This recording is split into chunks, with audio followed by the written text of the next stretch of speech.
तकलीफ हो रही है? क्या तकलीफ हो रही है? श्री नारायण बेनीवाल प्लीज, मान्य सदस्य, राजस्थान मान्य की सरकार सदस्य और ज्यादा प्लीज सहयोग उत्पादित करे और मान्य सदस्य उपनेता महोदय जैन के समय पे पूरा करने दे भैया, आप क्यों इसमें डिस्टर्ब कर रहे हैं? मान्य सदस्य, और मैं मान्य सदस्य मैं बोल रहा हूँ, मान्य सदस्य, मछली भी एक जानवर है, एक जीव है वो भी। मान्य सदस्य बिराजिए आप। मान्य सदस्य, मान्य सनातन धर्म की संस्कृति ने ये संदेश दिया है प्राणी मात्र के प्रति समान व्यवहार का। प्लीज बिराजिए आप। ये क्या हो रहा है? नहीं, अब आप बिराजिए आप।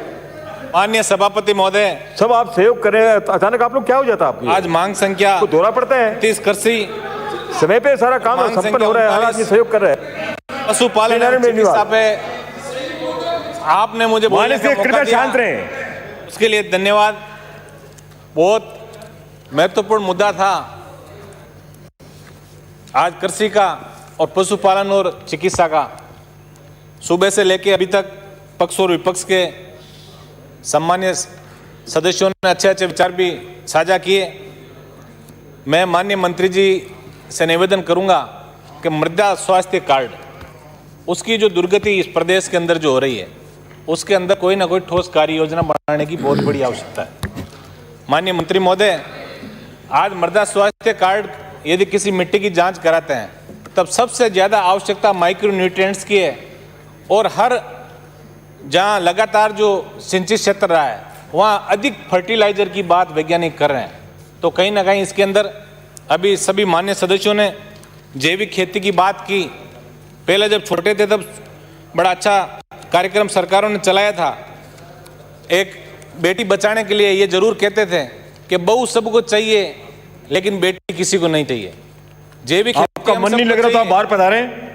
जैविक खेती सबको चाहिए, लेकिन पशुपालन से जो शांति बना के रखे किसान का जो मोह भंग हुआ है सरकारी नीतियों को लेके, मान्य सदस्य, इस पे कहीं ना कहीं मान्य सदस्य ठोस कार्य योजना की बिल्कुल अच्छी बात नहीं है। मन नहीं लग रहा था, आप लॉबी में बता रहे हैं। मैं मांग माननीय मंत्री जी से करूंगा। इसके अंदर पशु मेले खत्म हो गए। नागौरी नस्ल के बैलों की यदि हम बात करें, 3 वर्ष से कम बछड़ों के परिवहन पे जो रोक लगी है, और पशुपालन जो घटा है। अभी ऊंट का मुद्दा माननीय अधिकतर विधायकों ने जो पश्चिम राजस्थान से आते हैं उन्होंने भी उठाया। इन सब बातों पे कहीं ना कहीं ठोस कार्य योजना यदि सरकार बनाती है तो हम निश्चित रूप से ये एक मैसेज जनता के अंदर जाएगा कि हम किसानों के प्रति कहीं ना कहीं गंभीर हैं। माननीय सभापति महोदय, कस्टमर हायरिंग सेंटर की बात करें तो मैं, मंत्री जी विराजमान हैं, मैं आपसे ये निवेदन करूंगा कि इसके अंदर प्रदेश की समस्त सहकारी संस्थाएं जो है उनको कहीं ना कहीं कृषि विभाग के साथ जोड़िए। रिक्त पदों की बात सब कर रहे हैं, लेकिन सिर्फ पद भरने के बाद कार्य कुशलता की बात कौन कहेगा?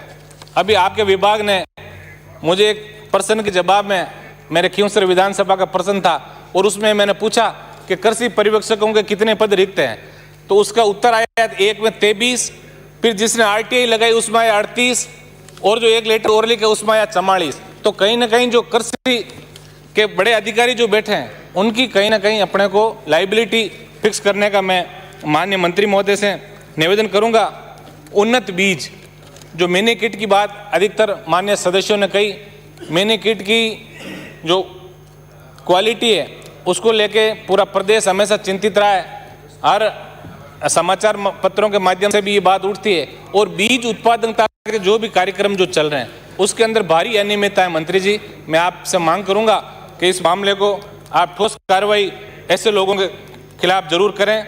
एक कृषि यंत्रों पर सब्सिडी को बढ़ावा जाए और प्रक्रिया का जो सरलीकरण है, क्योंकि किसान को जब आवश्यकता होती है उसको 2-3 महीने यदि उसकी प्रक्रिया में लगे तो वो निश्चित रूप से बाजार में जाएगा और फिर वो सरकार के भरोसे नहीं रह के और महंगा कृषि यंत्र खरीदेगा। तो इस प्रक्रिया में कहीं ना कहीं सरलीकरण की बहुत बड़ी आवश्यकता है।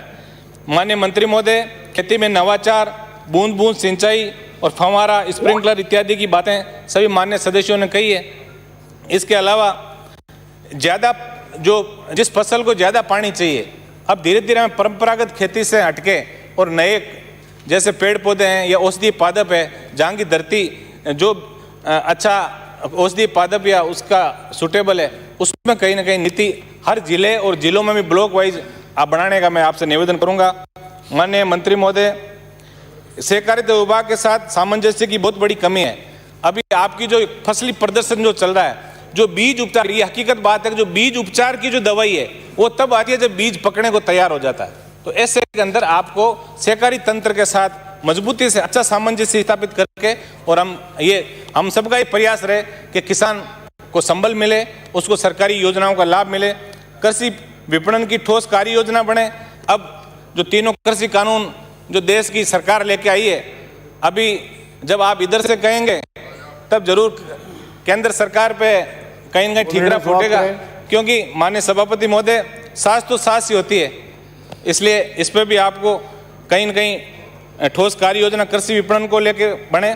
एक माननीय मंत्री महोदय, पश्चिमी राजस्थान के अंदर सुअरों का बहुत बड़ा आतंक है, बड़े किसानों की सारी फसल जो सुअर और अन्य जो आवारा पशु है वो नष्ट कर देते हैं। तो तारबंदी और सुरक्षा दीवार का जो है इसके अंदर कहीं अनुदान या ऐसी सरकारी सहायता मिले, जैसे किसानों की फसल को अपन दुगुनी करने की बात तो कह रहे हैं, लेकिन उस रास्ते पे चलने की ओर हम अग्रसर हों। माननीय मंत्री महोदय, इसके अलावा हम सभी संकल्प लें कि नागौरी नस्ल के जो बछड़े हैं, जो 3 साल से कम उम्र के बछड़ों पे जो रोक लगाई है, माननीय मंत्री जी भी विराजमान है, इसको लेके SLP कहीं सुप्रीम कोर्ट में हम दायर करें, और इस सदन के अंदर ऐसा कोई संकल्प पत्र दोनों दल पक्ष और विपक्ष मिलकर लाएं, ताकि वास्तव में, क्योंकि जो नागौरी नस्ल का बछड़ा था वो पशु मेले में 1-2 लाख रुपए का बिकता था। तो मैं माननीय मंत्री जी से निवेदन करूंगा कि इसके अंदर भी कोई अच्छी ठोस कार्य योजना बने, और किसानों और कृषि से जुड़े जनप्रतिनिधियों को अंतर्राज्यीय, और मैं तो अंतर्राज्यीय नहीं, जो वास्तव में ईमानदारी से जो कृषि कार्यों के प्रति समर्पित है, उन लोगों को यदि अंतर्राष्ट्रीय लेवल पे भी आप लेके जाओगे तो निश्चित रूप से कहीं ना कहीं विचारों का आदान प्रदान होगा। बीमा क्लेम की यदि हम बात करें तो बीमा क्लेम के अंदर एक छोटी सी सुविधा, यदि कोई अशुद्धि हो जाती है तो पोर्टल पे उसको अपडेटिंग में बहुत बड़ी दिक्कत आती है। ऐसे बहुत सारे प्रकरण नागौर जिले के पड़े में व्यक्तिगत रूप से भी आपसे निवेदन कर दूंगा।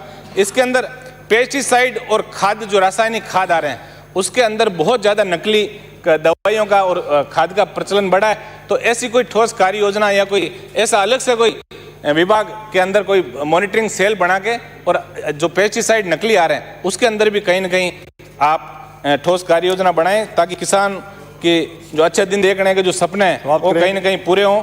माननीय सभापति महोदय, 120 जो FPO की बात यदि कर रहे हैं, पुराने गणेश गोगरा सहकारिता मंत्री जी बैठे हैं, FPO की बजाय यदि हम सहकारी तंत्रों और KVS को मजबूत करके किसानों को उनसे जोड़ा जाए तो निश्चित रूप से किसानों को अच्छे दिन देखने को मिलेंगे। आपने मुझे बोलने का मौका दिया, उसके लिए बहुत बहुत धन्यवाद। धन्यवाद सभापति महोदय, आपने मुझे मांग संख्या 3739 पे बोलने का मौका दिया।